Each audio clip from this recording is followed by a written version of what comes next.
There we go. Okay, so again, thanks as always to those that, especially those that joined us in October. Thanks for coming back and joining us in November. So this is a new thing that we're doing here in Atlantic Canada. So this is these Canada Games specific coach enhancement sessions. And the quick summary is basically that we understood and got a lot of data from the last couple of games that our coaches would have liked more information coming up the run into the games. And there was, gaps in between questions that people had. And then once they went and had the experience, things that they would have liked to have known beforehand, been aware of, or been prompted on. So these sessions are designed, they're designed primarily for the first or second time Canada Games coach, but we heard after the last session as well, they're very good reminders for those of us that have been to multiple games to just kind of get back into things, or things you maybe haven't thought about in a few years anyway, with these being something that happens every 4 years. So welcome to the group. We are so glad you've joined us today. And we'll get rolling right into it once I figure out how to advance the right screen. All right. So yeah, welcome. Who do we have on the line today? So we have myself, I'm Natasha Johnson. I'm the Director of Coaching here at the Canadian Institute Atlantic. I'm based here in Halifax. You guys would have heard last session if you were on. I've been to multiple games, both summer and winter, as a coach. So I coached softball as well as snowboarding, and went to the games as an athlete in gymnastics. So got to see what it looks like from a few different perspectives. And then we have Andrew Paris joining us. Andrew, if you could give us, a little wave. So Andrew is also working here at the Canadian Sport Institute with myself. And we have Lynn Boudreau, who is over in PEI. Lynn, give a wave. So both Lynn and Andrew will be taking different sections of today and presenting to you as well. And both have vast Canada Games experience. So I didn't add up the numbers of years. That's a lot of years of Canada Games. We're huge fans apparently. So we're here to help guide you through this and give you some things that we've seen over the years. So taking a look through today, again, you guys, threw in your sport. So thank you for that, as well as your province. It looks like we have great representation from PEI in Nova Scotia.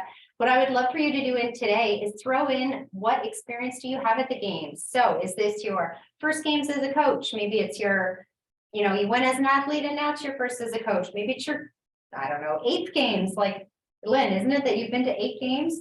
I think super high number, something like that. I have, but we're all rookies on this call besides Francois, I think. Oh, excellent.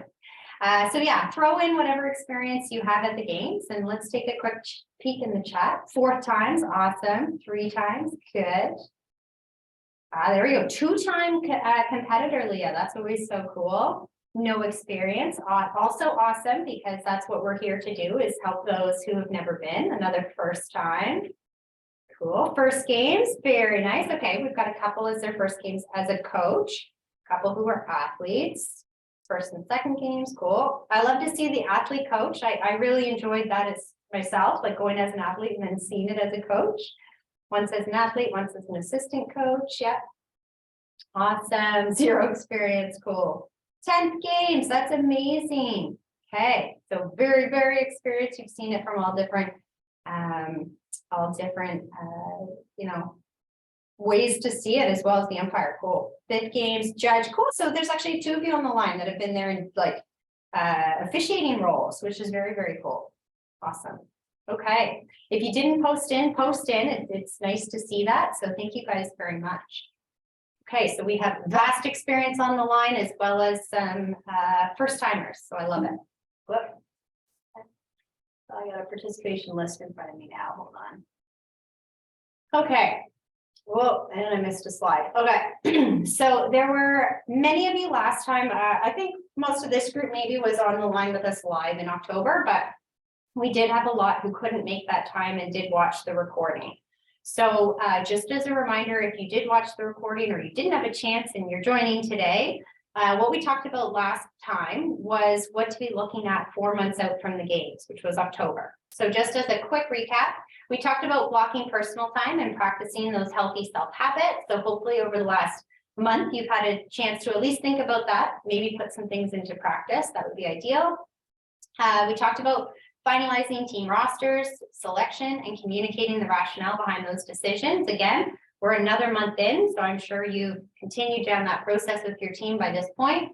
We talked about communicating and setting up the at-games expectations with both your parents and athletes, planning the final preparation period prior to the games, and we will dive further into that today, and then surrounding you and your team with support. So that was a quick recap of our last session.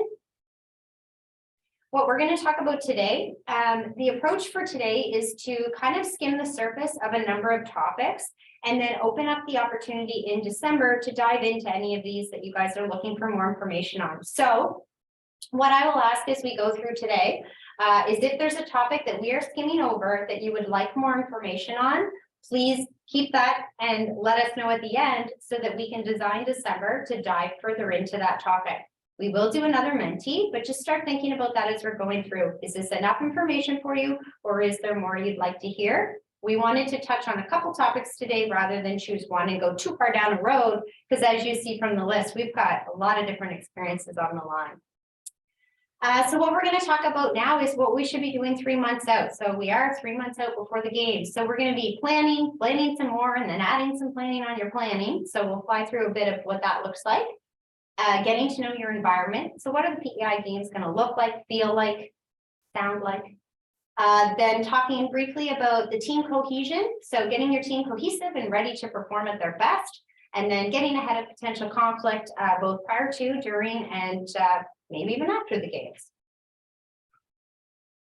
So I'm going to start us off with a couple of our planning tips.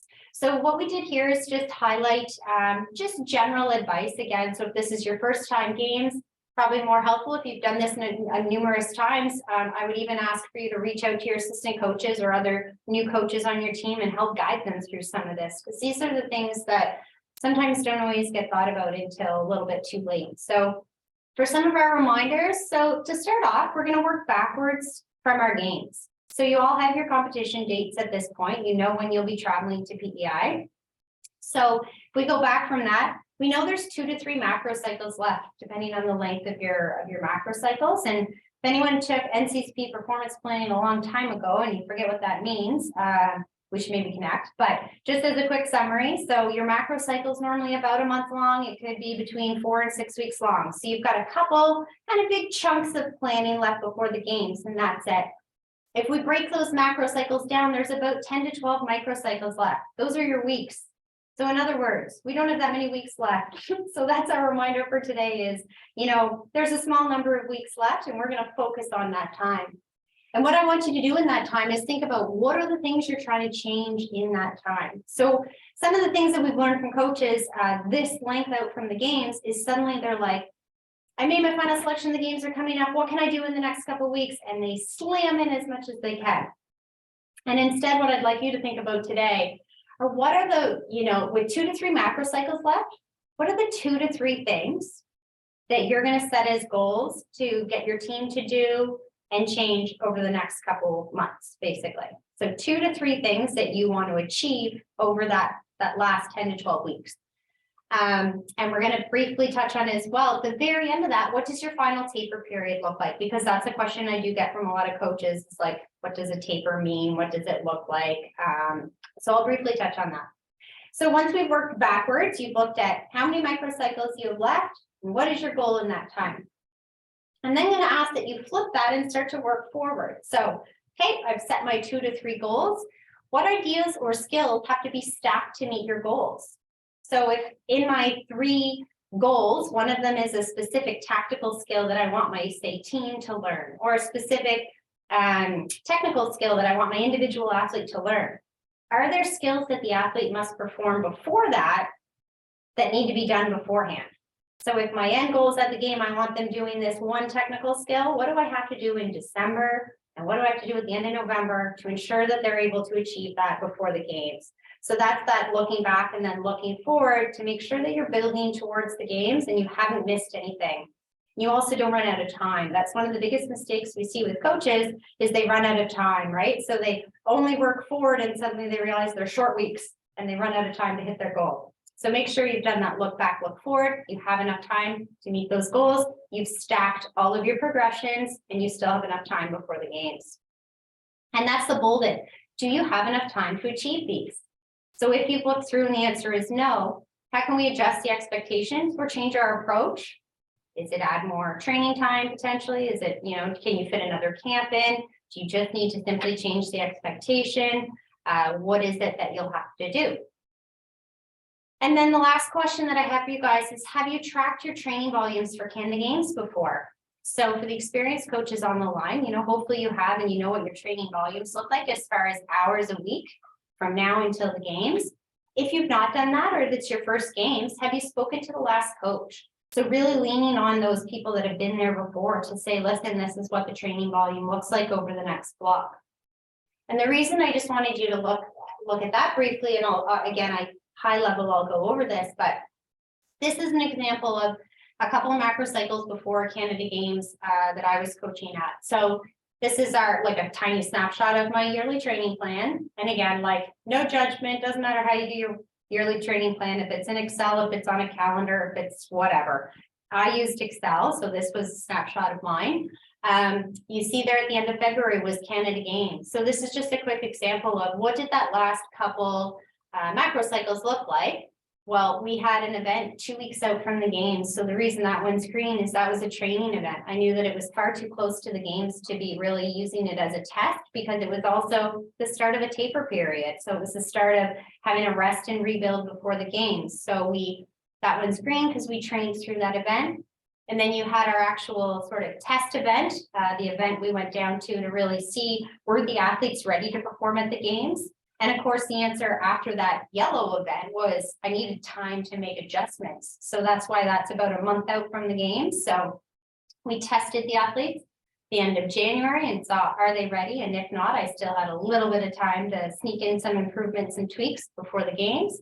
And then drawing back to January. So one thing I wanted to point out here is Christmas time. So have you guys thought about what this looks like over Christmas?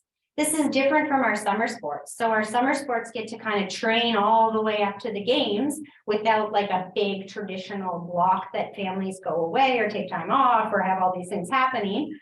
The advantage though, is that you have your athletes off school for a couple of weeks, which can be a huge advantage. So just thinking, hopefully you've already planned your Christmas break. But if you haven't, it's such a cool opportunity to maybe take those athletes, have some training camps. So you'll see here, what I used to do is grab the athletes right after Christmas. We would leave on the 26th and we would go away on a training camp prior to Canada Games in that final block between Christmas and New Year's. So have you looked at maximizing training hours in that time? Really great time to put in a lot of volume because they're out of school. And then have you thought about a break after that? So if you see here, we took not a week off, but it was a week of very, very light recovery time in early January, because you're going to need, you don't have a lot of time to give them breaks after that. So you need to give them a little bit of time to, kind of rebuild themselves and rest before you dive into things. And you can see in early December, we also used to do a 2-week, very intense training block in the US, again, to ramp up that volume, get everything sort of jammed in early so that we had lots of time to make adjustments before the games.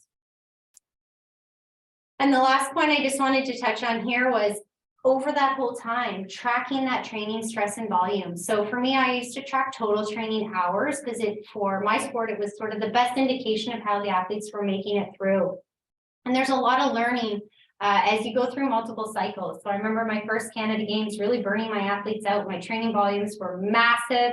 Intensity through all these different camps was very high. Not enough rest in between camps. We really hammered it out and went into Canada Games. We were successful at Canada Games and came out with a couple medals, but then I had both medalists who went through a period of burnout after the games. So for me, it was a learning of, you can't do that. You shouldn't do that. So you can't get the medals at the cost of the athlete's health in any way. So readjusting, for example, for this games, which still ended up very successful, but building in some rest periods. So that first arrow is that post-Christmas break. So you can see here, that huge peak is that 2-week US training block. It was such high intensity, such high volume. But then building in that post-January break was really key in my plan to enable the athletes to have a rest and build back up to the games. So have you looked at your training volumes recently? Have you checked that you have time to make all these adjustments and do these things? And then the last quick thing we'll touch on that we can dive into more detail on another call is that final taper before the game. So briefly touching on what is a taper, and I heard recently a coach say, oh, a taper is taking a rest period beforehand and then coming back. And I thought, okay, that's an interesting perspective. That's like taking a day off and then going right back to things. It's not quite what we want to look at. So what we want to have you look at is a couple weeks out. So maybe 2 weeks out from the games, enough practice time. Have you reduced your volume? Oftentimes you can maintain your intensity. So did your 3-hour practice, can it be condensed into a 1-hour, very to the point, high intensity, but much less volume practice? And where is your rest built in before that? So you'll see here we had, forget what date that is, but the week 6 there's a little dip down. That's a bit of a rest period again to give the athletes a couple practices off. So we would give them, we used to practice 4 days a week. So we would give them probably 3 practices off in a week. We only had 1 practice. And then we would go right back to our regular training schedule, but change the timing. So change the volume of the training and really focus on keeping the intensity up with a slow, gradual increase to what we needed to be at right before the games. So that's sort of, that final taper, just not hammering hard all the way through the games and thinking the athletes are going to make it through is really the idea there. So again, we have a couple other topics today. So we're going to park very quickly under planning and just ask for this one specific topic. Does anyone have any questions at this point? We'll have a chance at the end as well.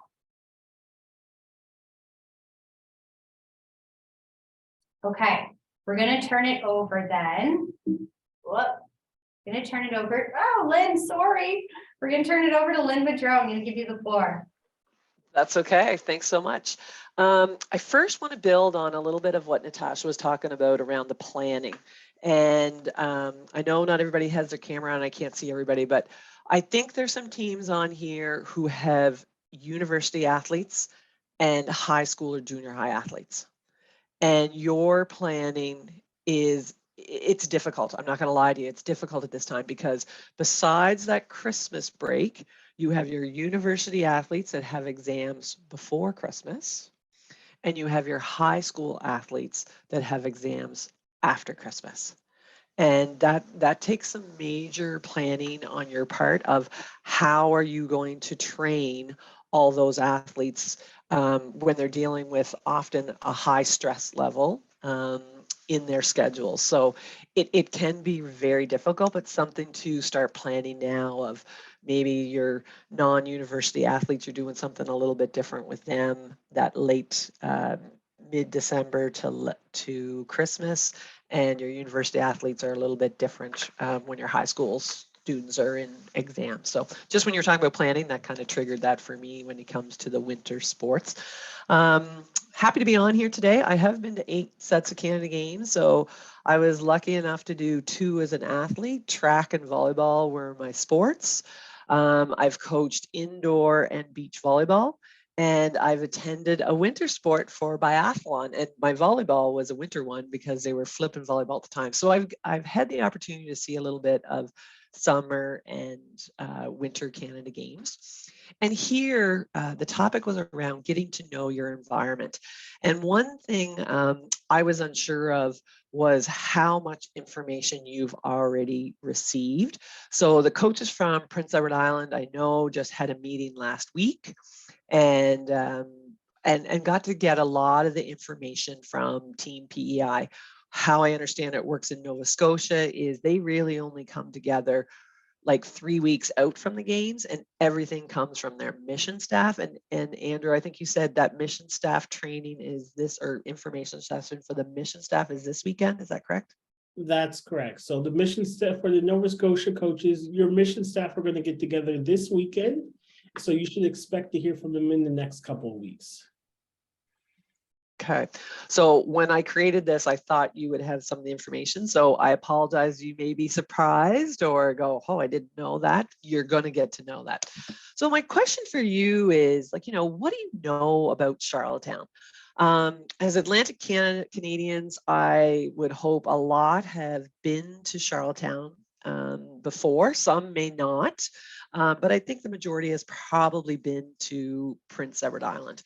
One thing about Charlottetown is nothing inside the city is far away. But as a Canada game coach, something that I always do when I'm going, whatever city I'm going to that the games are being held in, I do my own little recon of figuring out where's the closest pharmacy, where's the closest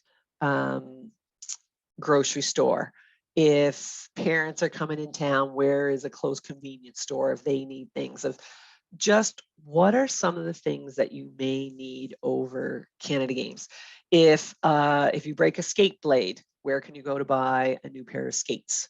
I have seen many different things. Of when I went with biathlon, we had a rifle come apart, and we had to find a store where we could buy just some tiny little nuts to be able to do that. And I've had, using walkie-talkies, where could I buy replacement pieces for our walkie-talkies and needed a new antenna.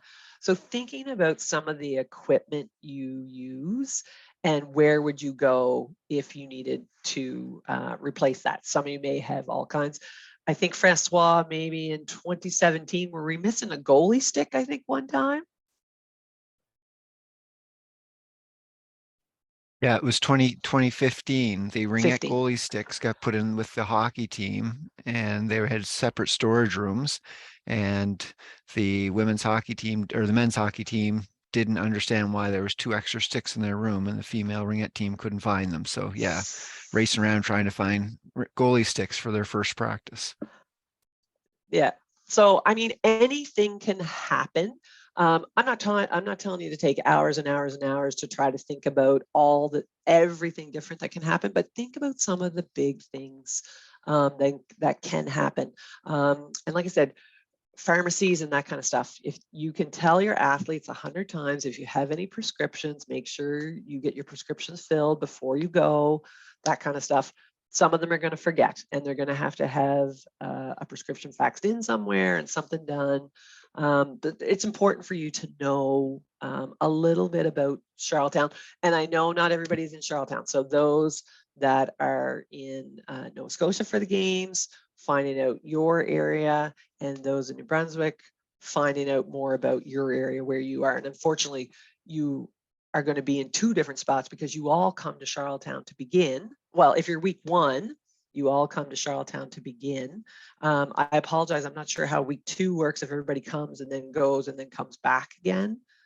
Yeah, Andrew's shaking his head. So you've got a couple of cities and areas that you need to know about and kind of look into.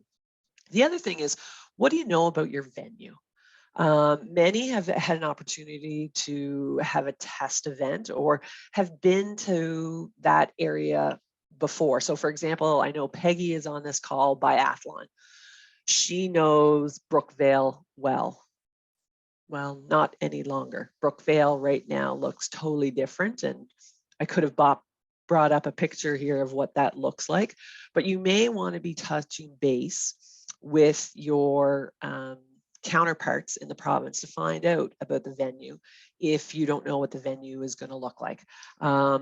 When I know for me, when Team PEI traveled to Niagara, I wanted to know, where the courts were, what was the way of the sun, what was the big winds that came around, what is it looking like?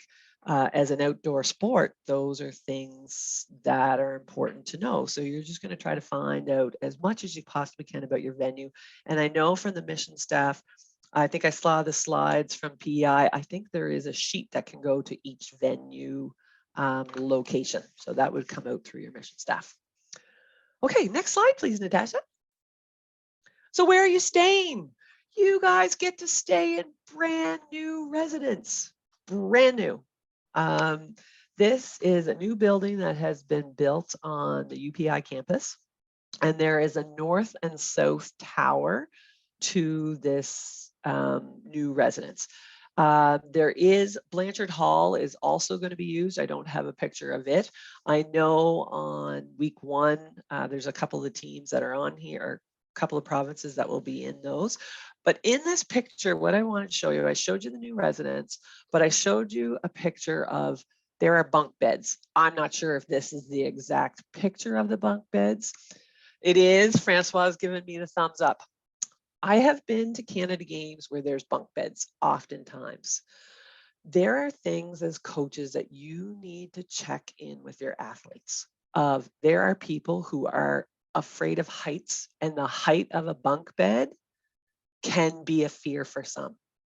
If somebody is roams a lot when they sleep, normally these things are not quiet.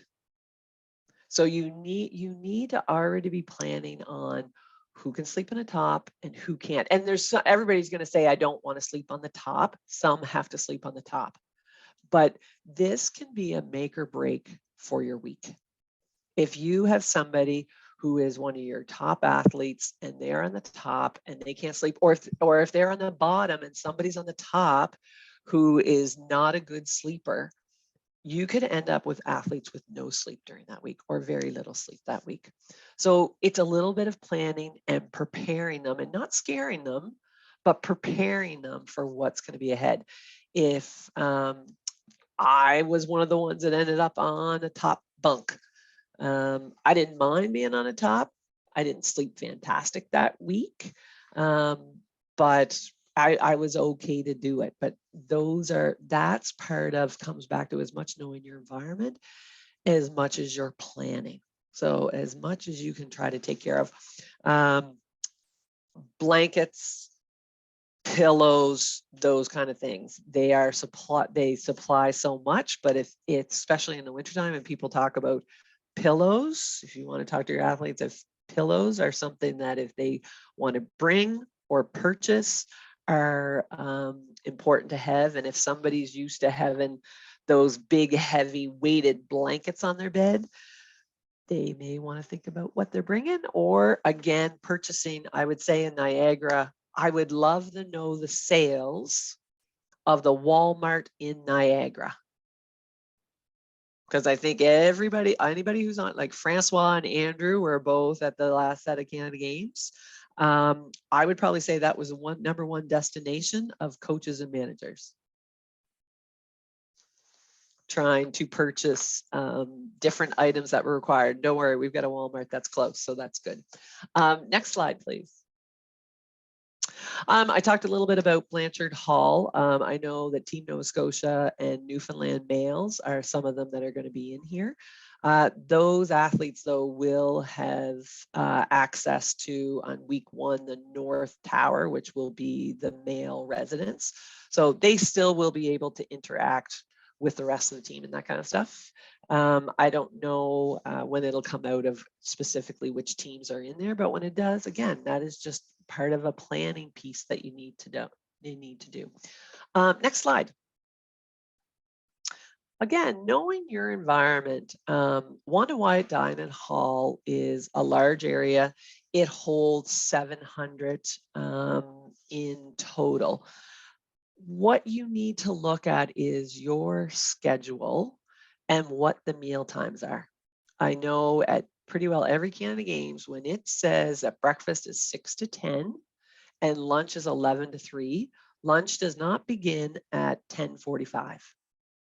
Lunch begins at 11 o'clock, and sometimes even 5 after 11 is when they let you in. So when you're thinking about what time you need to eat to be ready for your competitions and that kind of stuff, it's very important that you have this in mind at all times.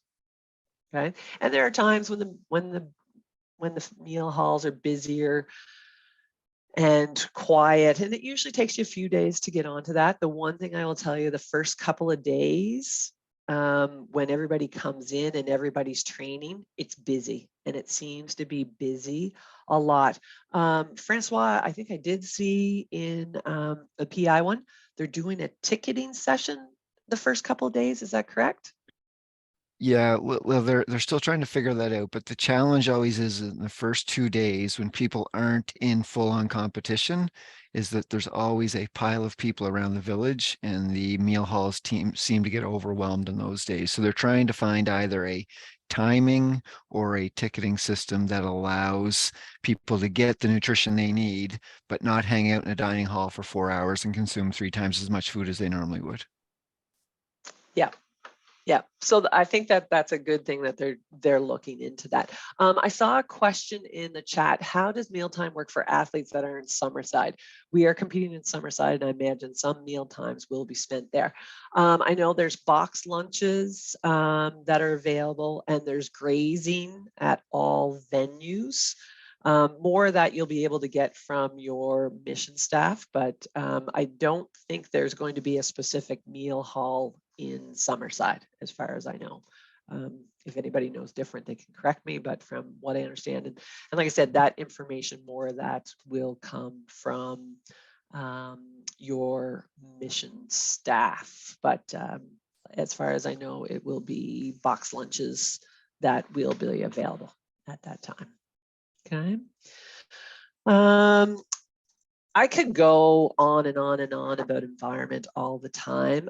For those that are outdoor sports here in Prince Edward Island, February has been a very volatile month in that one day we can have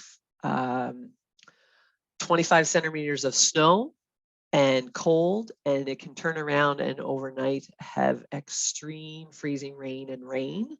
Again, Peggy is on here with biathlon, and we had a competition basically washed out of one day we had too much snow, and the next day we had ice and water is what we had.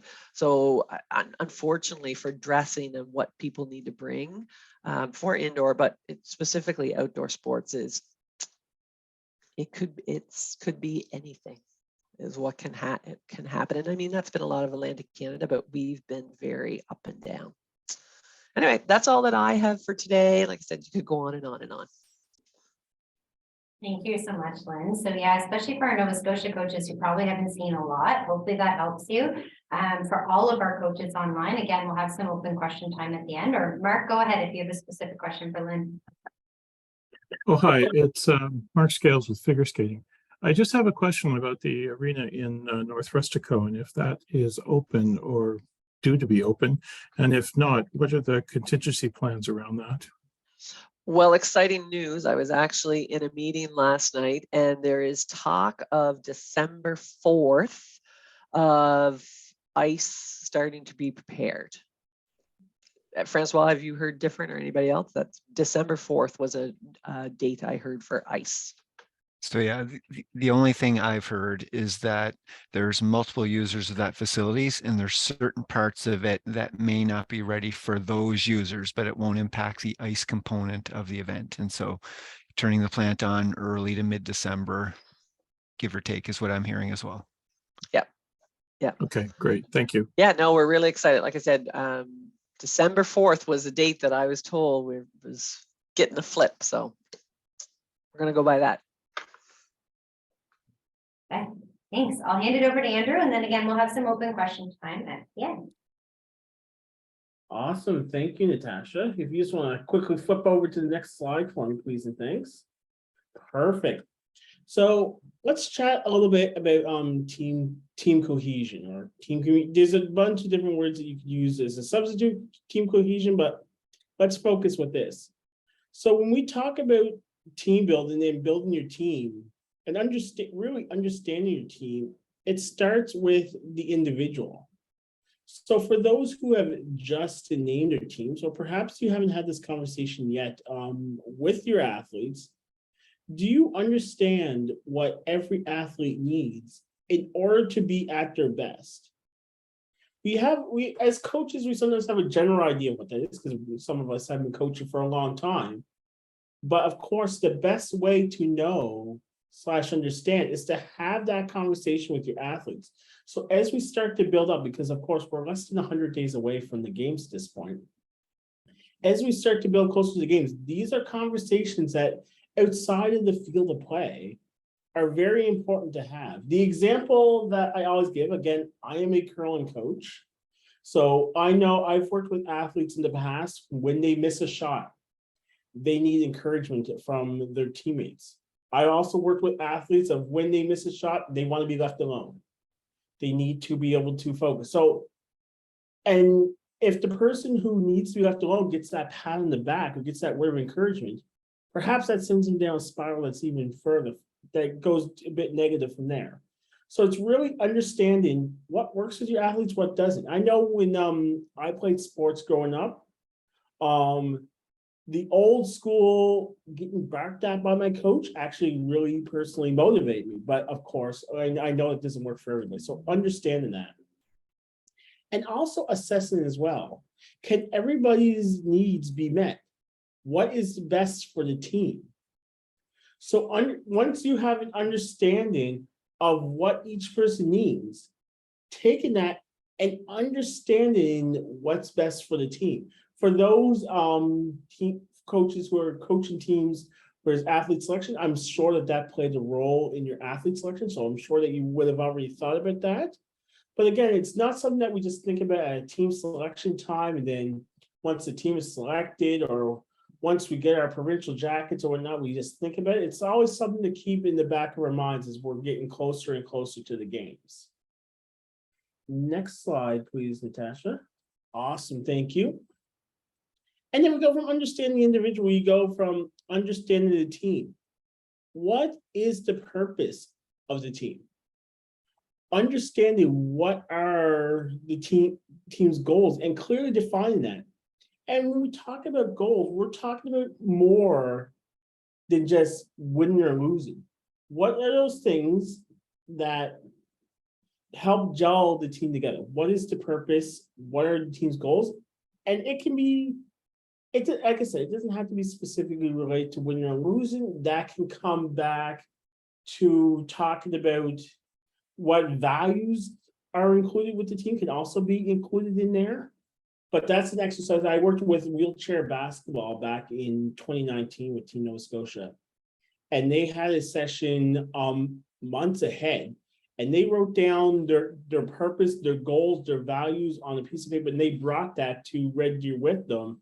And that got stuck up in the dressing room before every practice and before every game. So it's really understanding what those are, having your athletes build into that.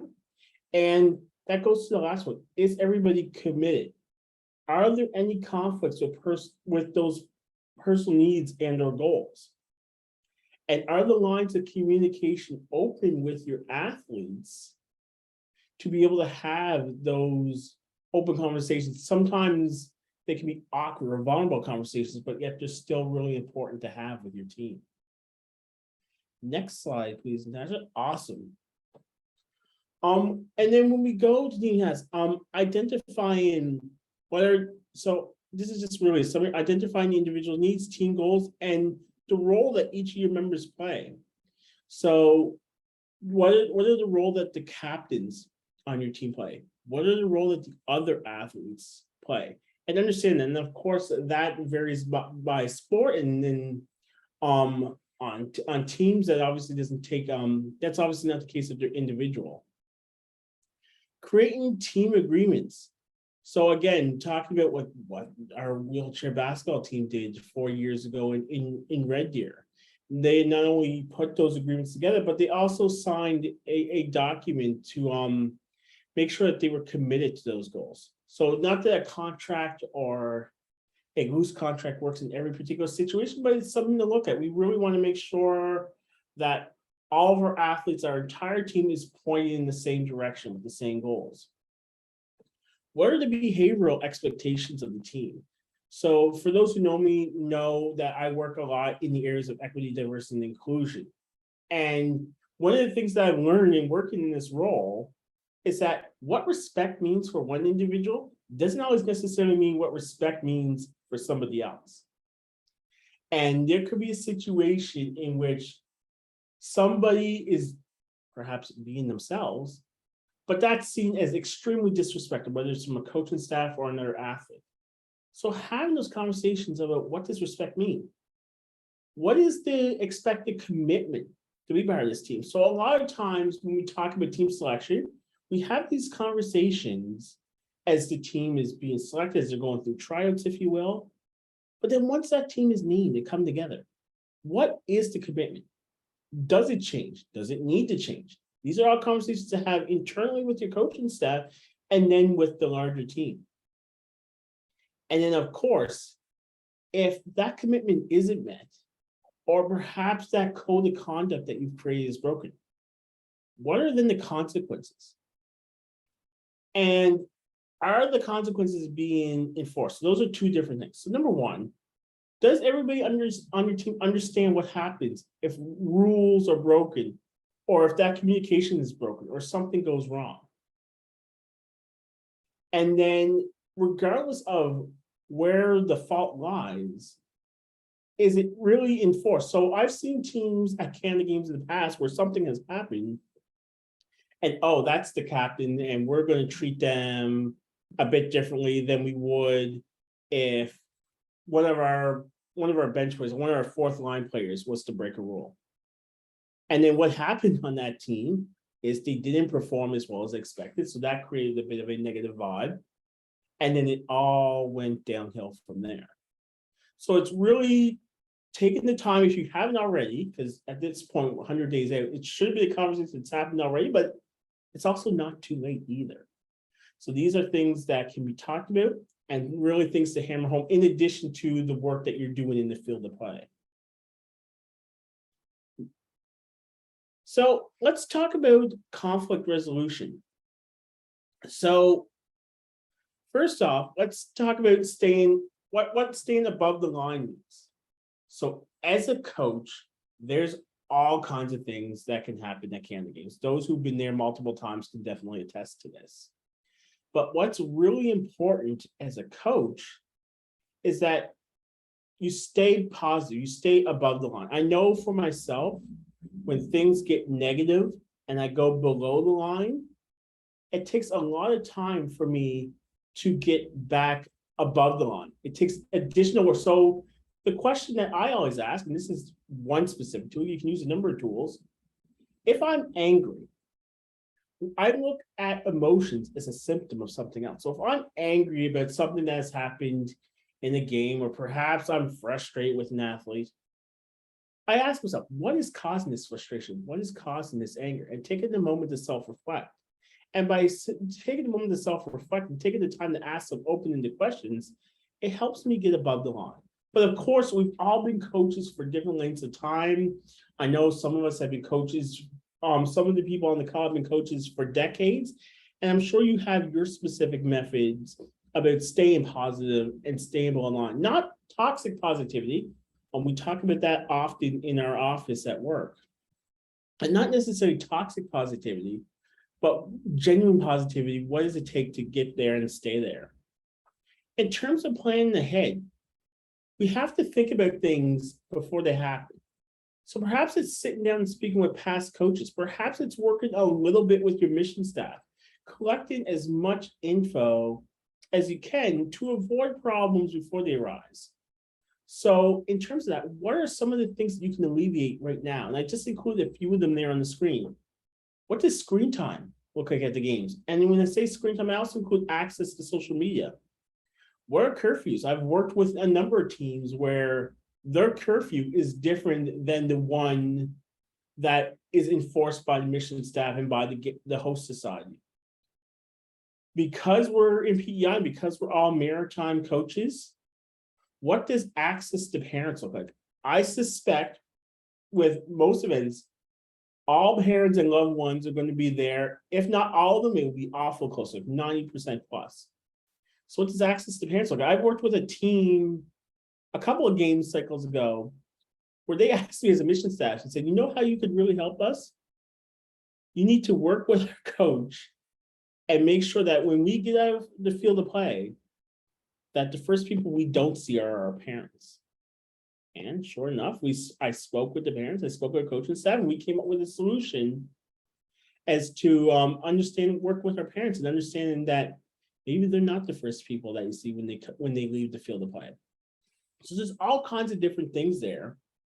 And then should something happen, what is the plan to deal with that issue in an efficient manner? Who do you and the athlete go to discuss this further? Does your mission staff role play a role at all? So for example, in Niagara, I worked with our wrestling team. And of course, in wrestling, injuries happen because I'm still learning about wrestling, but they throw each other and they land on the mat and there's all kinds of crazy things that happen. But we had a plan in place. Okay, should somebody get hurt, who's going to the polyclinic? What does that line look like in terms of who's going in? And that's just one specific example. But in terms of things other than injuries, should something come up, is it your assistant coach that you go to first? Is it your manager? Is it your head coach? Having an idea and understanding that in advance. Next slide, Natasha.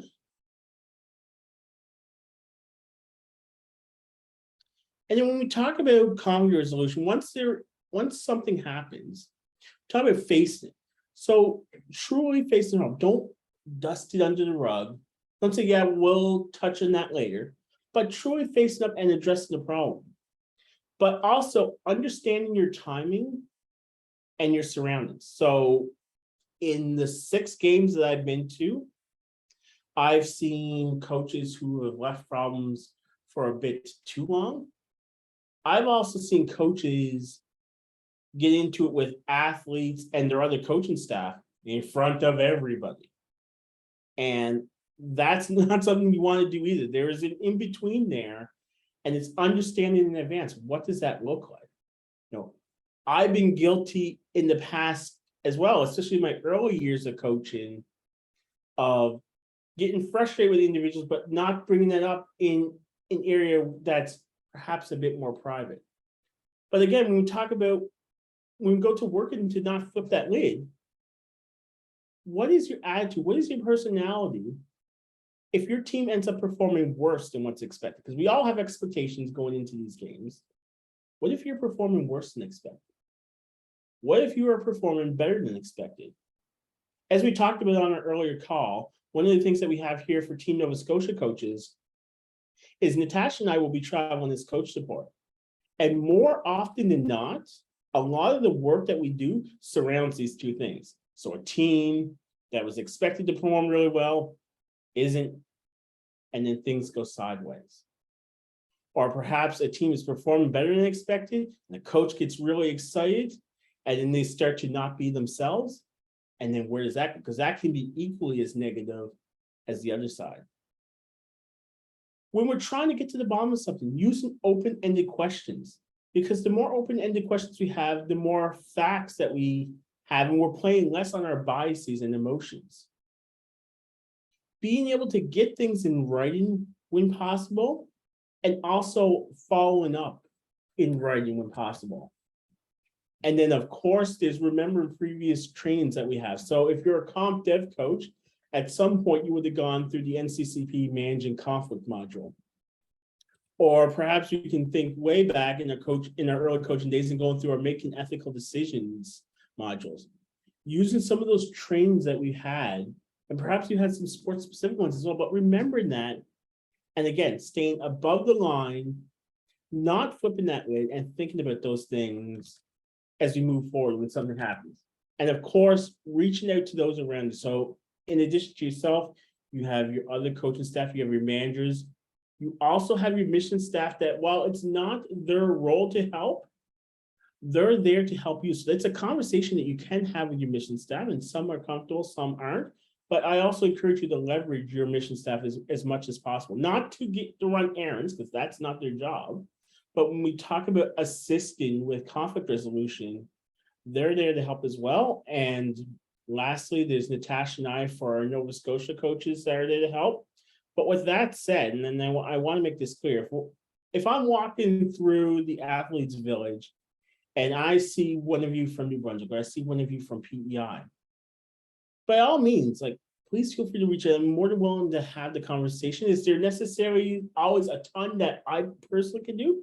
No, but of course, I fully believe in the Maritimes as someone who's lived in all 4 Atlantic provinces at some point, that we all need to stick together. We're happy to help where we can. So I covered a lot there, but of course, we'll have some time for questions at the end. But for now, I'm going to pass it back over to Natasha.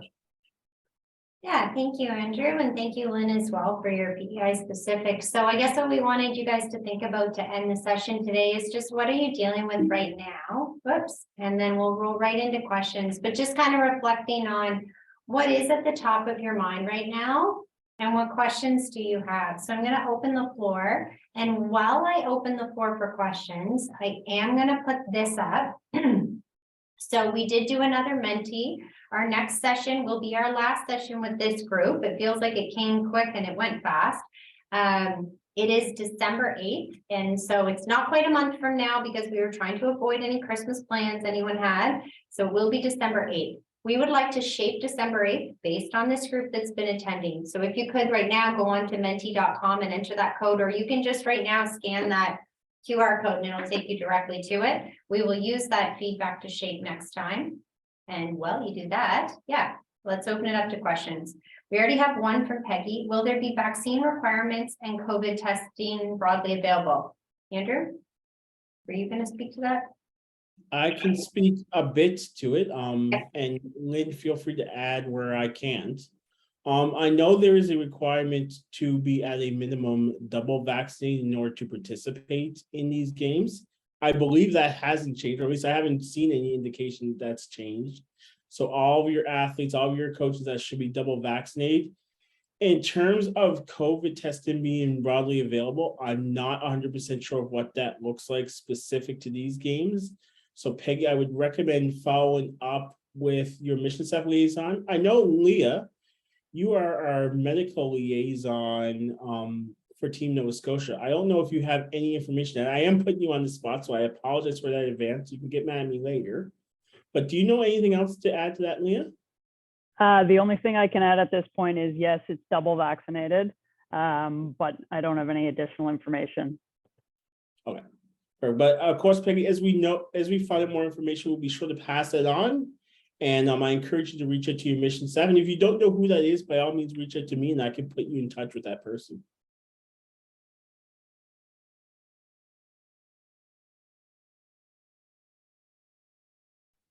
Okay, perfect. Does anyone else have any other questions? The accommodations have bunk beds. How many athletes per room? Lynn, do you know that answer? I think I have it here. Okay, you guys can keep them coming in. You can also unmute. Yeah, let me just check on that. Yeah, Keep exactly. asking questions while Yeah, keep asking, and thank you. I can see online there's been 4 people answer, but we have 25 on the line. So let's have a couple more people answer that Menti while we're on as well. We will literally be designing the next session based on the Menti results, which right now it's leaning towards more PEI specific stuff, which is all good. All right, another question. Will athletes be permitted to leave the games if they test positive for COVID? Good question, Stuart. I know how it worked in Niagara, but again, Leah, would you have that? Yeah, can you read that one again? Or Will I don't see it athletes here. be permitted to leave the game if they test positive for COVID? Yeah, there is there's a hotel that's going to be used for isolation. PEI, I understand, still has a 5-day isolation. So the first step would be to isolate the athletes. But if an athlete wants to, go home, which especially in Atlantic, Canada, then you work through your mission staff to just make sure that everybody knows and it is not an issue. I think that would be the piece I don't know about that though, is they would probably have to find their own way home if they choose to leave. Great. Okay. Yeah. Thank you, Leah. Yeah. And yeah. To go back on the question about will COVID testing be broadly available, there is going to be, they're trying to get rapid testing available, like an actual PCR rapid test at the polyclinic. But I don't believe there will be just like test kits all over the place. If someone has symptoms, they will be immediately taken to the polyclinic. Okay, perfect. Thank you. Any other questions? all I have is just the number of units in each tower, but I don't know how many beds are in each room. Francois, you may know that. I'm not sure. Beyond my. Yeah, the Canada Games Council has a policy that says for every 90 square feet, you can have up to 1 bed. And so what they're working on is the configuration of the rooms. So I think generally what happens in these apartment style units is you would probably have 1 or 2 bunk beds in each bedroom, and then maybe 1 or 2 in the kind of common room, those areas. Because my understanding is what they're doing with these new facilities is they're not completely all done. They're letting the people stay in them, and then we'll come in and finish off the kitchenettes in those different areas. So yeah, So Yeah. it depends on the size of space as to how many bunk beds you'll have, but you'll be nice and cozy, is my understanding. Thanks. That's helpful, Francois. Thank you. Yeah. Any other questions? You guys keep them coming in.